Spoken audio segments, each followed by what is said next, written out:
Teka, miss, sino ka? May hawak ka ba ng susi nitong bahay at papaano ka nakapasok? Tanong ni Ronnie, bumangon na rin siya sa kama at nang makita na wala nga pala siyang suot na damit ay nagbihis siya. Natawa ang babae habang nagsasabing, dito ako nakatira at ang pangalan ko ay Antoinette, tama ka, may hawak nga ako ng duplicate nitong bahay. Teka, papaano nangyari iyon? Ang sabi sa akin ng landlady, ako lang ang nakatira dito dahil 3 taon na ito hindi nauukupa.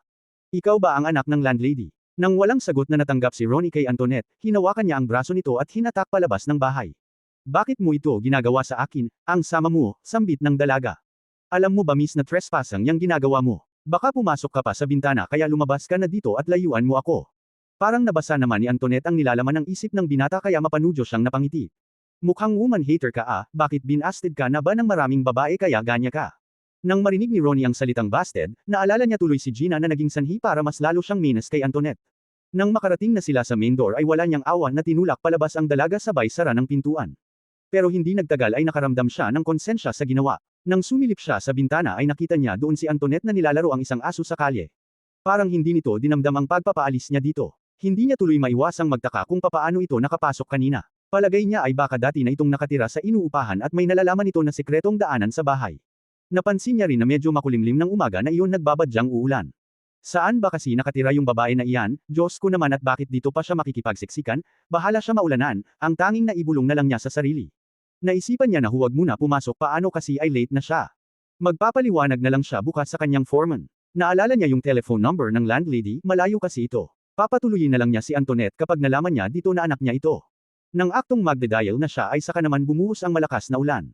Tinignan niya sa bintana si Antoinette, wala na ito doon at pati na rin ang aso. Out of coverage rin ang telepono kaya ibinaba niya na ito. Lumipas ang 1 oras ay mas lalong lumakas ang pagbuhos ng ulan at sinasabayan pa ng malalakas na kulog at kidlat. Sinubukan niyang lumabas dala ang payong pero nalaman niya na malakas rin ang hangin. Halos bumaliktad na ang hawak na payong at halos tanggeyan na rin siya. Muli siyang pumasok at nagtimpla ng kape, binuksan pa niya ang radyo para malaman kung ano na ba ang lagay ng panahon. Nang mabalitaan niya na may bagyo, dali-dali na siyang lumabas para hanapin si Antoinette. Hindi ko man kilala ng babaeng iyon at hindi ko man alam kung saang lupalop siya nanggaling, kailangan ko siyang maiuwi dahil masama ang lagay ng panahon. Hindi maganda na nasa labas lang siya ng bahay dahil baka wala siyang matuluyan, nagkukumahog na bulong ni Ronnie sa sarili. Nagtungo siya kung saan-saan at tinawag ang pangalan ng babae pero hindi niya ito makita. Nababasa na rin siya ng ulan dahil talagang malakas ito kahit na may dala siyang payong at sa kalahating oras niyang paglilibot-libot, kahit giniginaw ay pinagpapawisan siya dahil sa pag-aalala tungkol sa kalagayan nito. Nang aktong tatawid na siya sa kabilang kalsada, hindi niya alam kung nagkataon lang ba iyon dahil biglang dumaan ang isang magarang kotse kaya napahinto siya. Nakita niya na nasa loob noon si Gina kasama ang isang lalaki at kahit na mabilis lang na dumaan ang sasakyan, nakita niya na maraming binili na regalo ang lalaki. Para kay Gina, dito niya napagkumpara ang sarili sa mayamang binata, wala nga talaga siyang kalaban-laban sa kayamanan nito. Sa tingin niya ay hinatid lang ng lalaki si Gina sa bahay nito at matapos makadaan ay tuluyan na siyang tumawid. Pumasok siya sa isang eskinita para doon maghanap. Hindi nagtagal ay nakita niya si Antoinette, hinihila ito ng 3 kalalakihan at sa pilitang isinasama. Hoy bitawan niyo siya, ako ang harapin ninyo ano ba kailangan ninyo sa kanya, buong tapang na sigaw ni Ronnie. Humarap naman sa kanya ang mga kalalakihan, ngumisi pa ang isa. Pare, mukhang tagapagligtas ng chicks natin, mukhang kakasa siya sa iyo, turuan mo siya ng leksyon, sambit ng isang lalaki sa pinakamalaki ang katawan at brusko sa kanila. Sige ako nang bahala sa kanya, dalhin niyo na ang babaeng iyan, sagot ng maton na lalaki. Napangisi naman si Ronnie at sa loob-loob niya, hindi nila alam na may alam siya sa mixed martial art. Kaya naman nang lumusab na ang lalaki, hinayaan niya na magpasuntok dito. Napagtanto niya na malakas rin pala ito at muntik na siyang matamba pero gumanti siya at pinatikman ito ng uppercut at kaliwat kanang suntok sa mukha.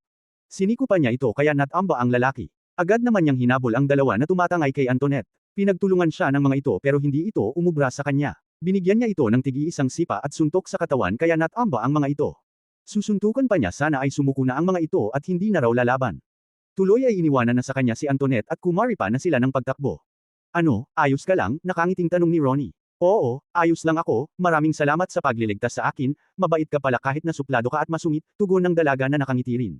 Sa kalagitnaan ng pag-ulan, dito napagmasdan ng binata na may taglay pala na kagandahan si Antoinette. Kahit na basang-basang sila pareho, hindi maintindihan ni Ronnie ang sarili dahil sa kabila ng kirot na naranasan sa pambabasted sa kanya ni Gina, heto siya at parang nabubuhayan na naman ng loob. Hal ikaw na, uwi na tayo sa bahay may bagyo raw sabi sa balita, pagyayaya ni Ronnie. Bigla namang napahawak sa kamay ng binata si Antoinette. Sige, gusto ko na ring magpahinga at humilata sa kama, sagot nito. Habang naglalakad sila pauwi, hinayaan na lang ni Ronnie na hawakan nito ang kanyang kamay. Hindi nagtagal, biglang may hamarang sa kanila na isang lalaki. Ito yung Brosco na lalaki na nakalaban kanina ni Ronnie pero may hawak na itong baril. Nakatutok ito sa binata at handa na siyang barilin. Ano kaya ang magyayari kay Ronnie? Maiiwasan kaya niya ang nakaambang panganib? Abangan bukas ang susunod na kwento.